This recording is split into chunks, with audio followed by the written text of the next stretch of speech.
Frederick Winslow Taylor, 1856 a 1915, nascido na Filadélfia, nos Estados Unidos, onde iniciou a sua carreira como operário, passando a capataz, contramestre, até chegar a engenheiro. Fundou a Escola da Administração Científica, que se baseava na ênfase colocada nas tarefas da organização. O nome Administração Científica é devido à tentativa de aplicação dos métodos científicos aos problemas administrativos, com o objetivo de aumentar a eficiência industrial. Os principais métodos científicos aplicáveis aos problemas da administração são a observação e a mensuração. Primeiro período de Taylor.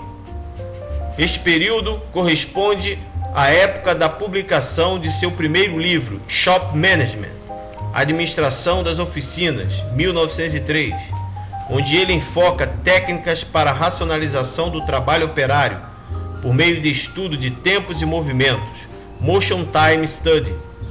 Junto aos operários, no nível de execução, efetuou um paciente trabalho de análise das tarefas de cada operário, decompondo seus movimentos e processos de trabalho para aperfeiçoá-los.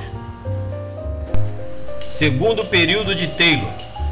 Este período corresponde à publicação do seu livro The Principles Scientific Management, 1911, Princípios de Administração Científica, quando concluiu que a racionalização do trabalho operário deveria ser acompanhada de uma estruturação geral para tornar coerente a aplicação dos seus princípios na empresa como um todo.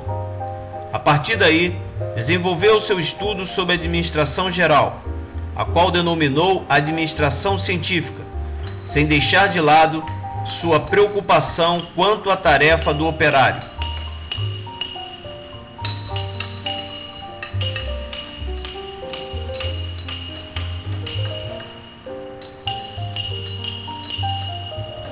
Para Taylor, as indústrias de sua época padeciam de três males: falta de uniformidade das técnicas e dos métodos de trabalho, desconhecimento pela gerência das rotinas de trabalho e do tempo necessário para sua realização.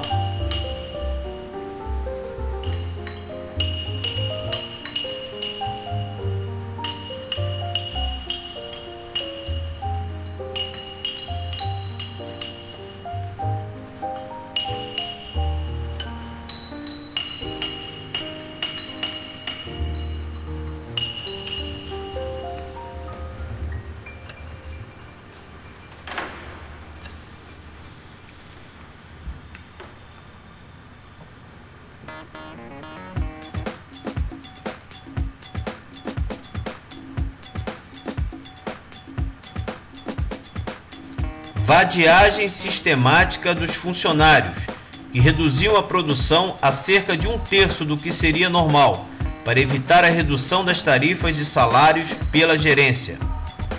Para Taylor, a organização e a administração devem ser estudadas e tratadas cientificamente e não empiricamente. Essa tentativa de substituir métodos empíricos e rudimentares pelos métodos científicos recebeu o nome de Organização Racional do Trabalho, ORT.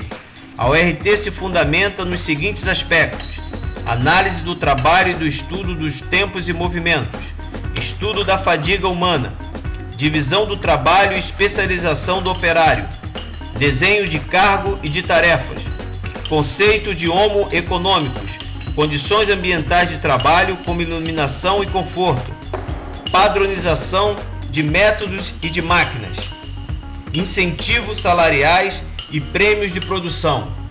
Uma vez analisado o trabalho, racionalizadas as tarefas e padronizado o tempo para sua execução, selecionado cientificamente o operário e treinado de acordo com o método pré-estabelecido, resta fazer com que o operário colabore com a empresa e trabalhe dentro dos padrões de tempo previstos.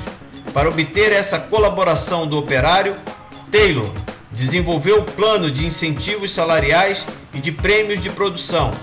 A ideia básica era de que a remuneração baseada no tempo, salário mensal, diário ou por hora, não estimula ninguém a trabalhar mais e deve ser substituída por remuneração baseada na produção de cada operário, salário por peça.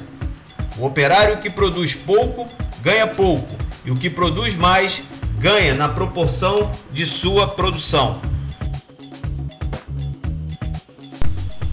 E supervisão funcional. A especialização do operário deve ser acompanhada da especialização do supervisor. Taylor era contrário à centralização da autoridade e propunha a chamada supervisão funcional, que nada mais é do que a existência de diversos supervisores, cada qual especializado em determinada área e que tem autoridade funcional relativa somente à sua especialidade, sobre os mesmos subordinados.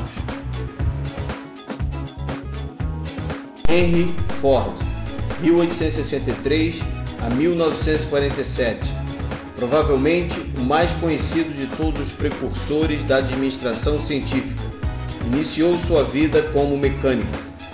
Fundou em 1903 a Ford Motor Company. Sua ideia: popularizar um produto antes artesanal e destinado a milionários, ou seja, vender carros a preços populares com assistência técnica garantida, revolucionando a estratégia comercial da época. Entre 1905 e 1910, Ford promoveu a grande inovação do século XX, a produção em massa. Essa inovação teve maior impacto sobre a maneira de viver do homem do que muitas das maiores invenções do passado da humanidade. A condição-chave da produção em massa é a simplicidade. 3 aspectos suportam o sistema: a progressão do produto através do processo produtivo é planejada, ordenada e contínua. O trabalho é entregue ao trabalhador em vez de deixá-lo com a iniciativa de ir buscá-lo. As operações são analisadas em seus elementos constituintes. Ford adotou 3 princípios básicos: princípio de intensificação, princípio de economicidade e princípio de produtividade. O Fordismo.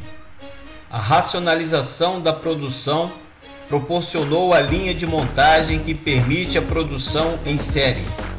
Na produção em série ou em massa, o produto é padronizado, bem como o maquinário, o material, a mão de obra e o desenho do produto, o que proporciona um custo mínimo. Henry Fayol, 1841 a 1925, o fundador da teoria clássica, nasceu em Constantinopla e faleceu em Paris, vivendo as consequências da Revolução Industrial e, mais ainda, da Primeira Guerra Mundial.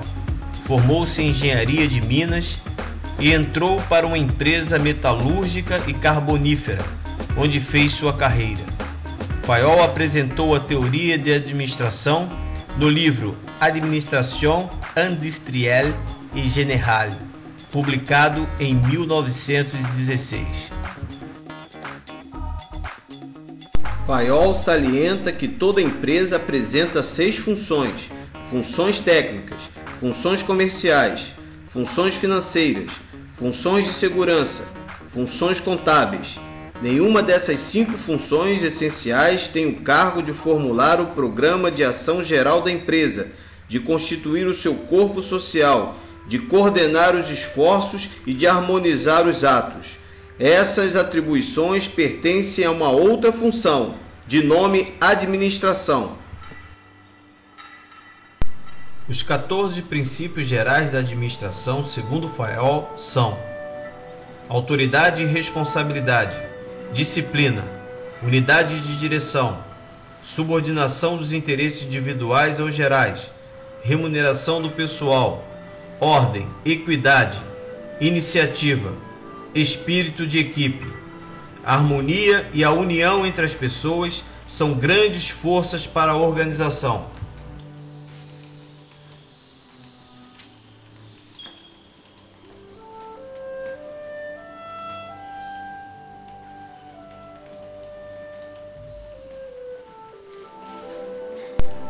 Estabilidade do pessoal.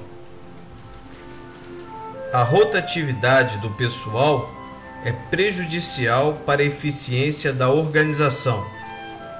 Quanto mais tempo uma pessoa permanecer no cargo, tanto melhor para a empresa.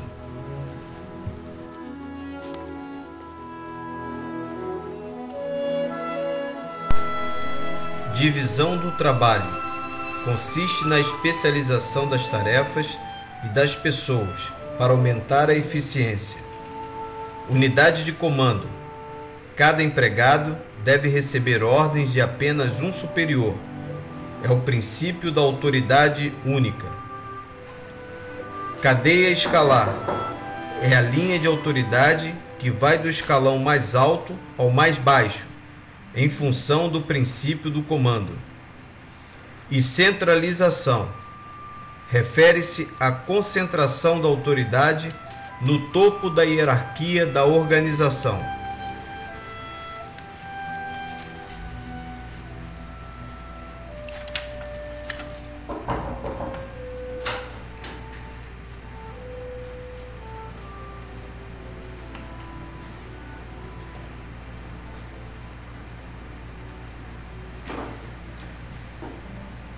Os órgãos de staff ou de assessoria fornecem aos órgãos de linha serviços, conselhos, recomendações, assessoria e consultoria.